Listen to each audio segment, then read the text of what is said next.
Hello दोस्तों, मेरे YouTube channel official सदरेसर में आप सभी का स्वागत है। हम इस वीडियो में सांख्यिकी के ऐसे चैप्टर जो इस इम्पोर्टेंट है क्लास 9th और 10th दोनों के लिए, और इस साल भी एग्जाम देने वाले जो बच्चे होंगे वो खास तौर से इस वीडियो को जो है देखें। इसमें से एक माध्य है, दूसरा माध्यिका है या माध्यक कह सकते हैं या बहुलक है। तो हम उन दोनों पे चर्चा न करके अभी पहला टॉपिक उसमें जो है पहला वीडियो में दिखाई दिया हुआ है कि प्रत्यक्ष विधि के द्वारा जो माध्य कैसे निकालते हैं, और यहाँ जो दूसरा जो निकालने हैं हम जो बोर्ड पे लेके जो दिखाने जा रहे हैं सबको, उसमें है कल्पित विधि से किस तरीके से माध्य निकालते हैं। जो एग्जाम में ये विधि फेमस है और ये एग्जाम में टकराता भी है। तो आप सभी बच्चों से रिक्वेस्ट है कि आप एग्जाम इस बार देने वाले हैं तो आप कृपया जो है इस वीडियो को गौर से शुरू से अंत तक देखकर और समझना है। अगर समझ में आता है तो इसको आप अपने कॉपी पे जो अच्छे तरीके से नोट कर लीजिए, और एक बार नहीं 2 बार 3 बार, मतलब जितना बार प्रैक्टिस करने से आपको आ जाए उतना बार आपको जो है ना यूज कर लेना है और बना के प्रैक्टिस की तैयारी करके जो है एग्जाम देने अच्छे से तब जाना है। चलिए बिना देर किए हुए हम वीडियो को जो है स्टार्ट करते हैं।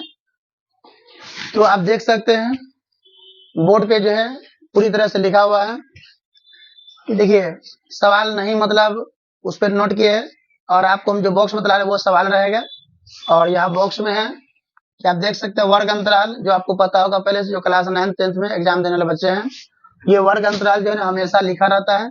और ये बारंबारता जो है जो आपको मतलब लिखा ना भी रहेगा तो आप देखिए ये किसी भी क्रम में अगर ना होगा तो समझिए बारंबारता है, और ये बढ़ते क्रम में है, यहाँ से छोटा फिर उसके बाद बड़ा उसके बाद बड़ा उसके बाद बड़ा, तो समझ देना ये संचयी बारंबारता है। ये किसी भी क्रम में नहीं दिख रहा, 12 के बाद 11, 11 के बाद 8, 8 से 15, ये घटते क्रम में और फिर जाके बढ़ते क्रम में, किसी भी क्रम में नहीं है, इसका मतलब ये बारंबारता है।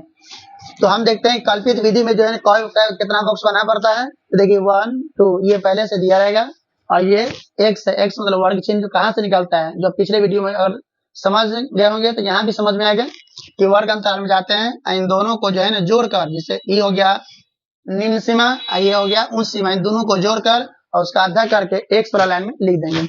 उसी तरह से 10 में 20 जोड़कर फिर आधा करके सामने में लिख देगा x वाला लाइन में।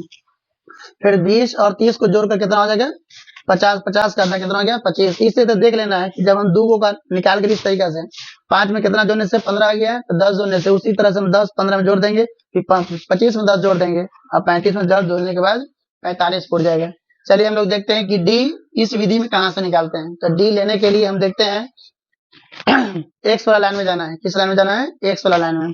देखते हैं कि पहले कितना अंक है, जैसे यहाँ पे संख्या कर सकते हैं या 1 2 3 4 5 बेफुट है। तब जब बेफुट रहेगा तो ऊपर से और नीचे से दोनों सेम हटाकर जो बीच में पड़ेगा वही का नाम हो जाएगा ए ले लेना है। तो यहाँ दिखा दिया गया है। अगर आपको जोड़ा में आ गया, जैसे इसमें 6 अगर रहेगा 1 2 3 4 5, इसका एक और अगर है तो ऊपर का भी सेम हटा दीजिए, नीचे का जो बीच में रहेगा ना दोनों में से कोई ले सकते हैं। तो चलिए यहाँ पे दिखा दिया कि एक्स डी निकालने के लिए फॉर्मूला क्या है, एक्स माइनस ए। एक्स होता है वर्ग चिन्ह। तो देखिए यहाँ फिक्स कर दिए एक्स, एक्स का मतलब ये 5 यहाँ पर डालना है। तो 25 से 5 घटाने पर माइनस 20, माइनस का संख्या ज्यादा इसलिए माइनस तो आएगा। फिर 25 से 15 घटाएंगे तो माइनस 10, 25 में 25 घटेगा तो 0।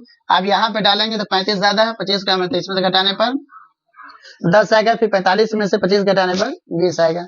फिर अगला हम स्टेप देखते हैं, यहाँ एफ और डी, मतलब एफ को डी से गुना कर देते हैं। ये एफ वाला लाइन हो गया, तो इसको इससे क्या करना है गुना।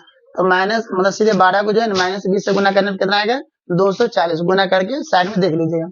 फिर 11 को जो है माइनस 10 से गुना पर माइनस 110 आएगा। फिर 8 को 0 से गुना करो, 0 में कोई भी संख्या से गुना करेंगे तो यहाँ पे 0 आंसर आएगा। उसके बाद 10 को 10 से गुना करने में कितना आएगा 100, और 9 को 20 से गुना करने में कितना हो गया। तो आप देख सकते हैं कि 9 दुना कितना हो गया 18, और लास्ट में 0 उसको 0 उतार देंगे।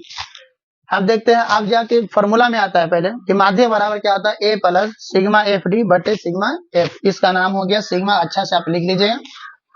इस पूरा जोड़ने पर कितना आएगा 50, और इस पूरा का कैलकुलेशन करने पर माइनस प्लस करने पर कितना आएगा -70 आएगा। तो अब देखिए फॉर्मूला सूत्र से, फॉर्मूला से या फॉर्मूला कहिए, और माध्य बराबर फॉर्मूला क्या है, ए प्लस सिग्मा एफ डी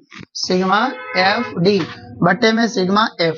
अब क्या करना है, ए का मान डाल देना है। ए का मान कितना 25 प्लस है, और जैसे देखते हैं सिग्मा एफ डी का मान माइनस में, तो कोष्ट लगा के इसको डाल दिया गया है, बट्टे में 50। तो 0 से 0 कैंसिल हो गया, तो -7 बट्टे 5 बचा। तो यहाँ पे लिखा हुआ है ब्रैकेट हटाने के लिए इस प्लस को माइनस से गुना कर देंगे। तो यहाँ समझ सकते हैं कि प्लस को जब प्लस से गुना करेंगे तो आंसर प्लस होगा, फिर माइनस को अगर प्लस से गुना करेंगे तो क्या हो गया माइनस, फिर प्लस को माइनस से गुना करने पर माइनस हो गया, लेकिन जब माइनस को माइनस से गुना करते हैं तो प्लस हो जाता है। लेकिन इसमें क्या है कि प्लस माइनस था, यहाँ पे प्लस है आई माइनस है, तो आंसर क्या होगा माइनस, तो यहाँ पे माइनस कर दिया गया।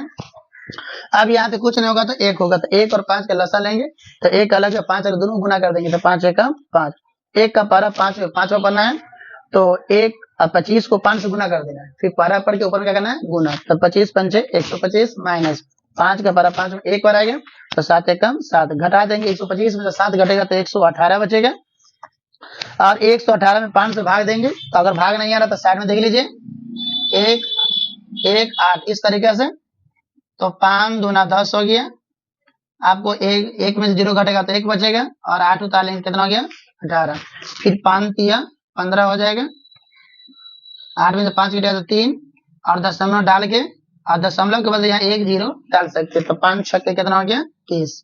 तो देखिए ये पूरा पूरी कट रहा है, तो ये शांत भी कर सकते हैं, तो इसका आंसर होगा 23.6। अगर आपको अच्छा लगा होगा तो आप इसको शेयर, कमेंट और लाइक सब्सक्राइब फॉलो कर दीजिएगा।